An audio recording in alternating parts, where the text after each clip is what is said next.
Assalamu alaikum frères et sœurs en islam, très heureux de vous retrouver encore une fois de plus. Aujourd'hui, Inch'Allah, on va parler de notre engagement envers Allah subhanahu wa ta'ala.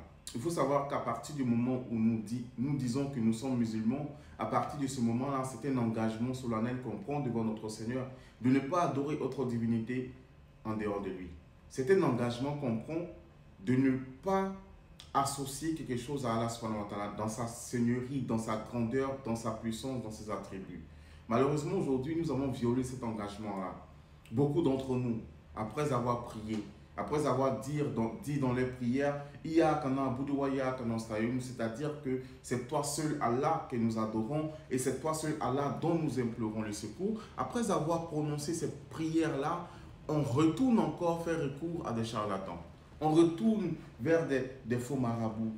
On retourne vers des féticheurs. On fait recours à des bagues pour se protéger. Subhanallah, nous avons violé notre engagement avec notre Seigneur. Le musulman, il place toute sa confiance en Allah parce qu'il est persuadé que rien ne peut l'atteindre en dehors de ce que Allah il a prévu pour lui. Et Allah nous l'a dit dans le Coran, dans la sourate Tawbah, verset 51. Allah il dit, rien ne nous atteindra en dehors de ce que Allah il a prescrit pour nous. Donc le musulman ne doit avoir peur de rien.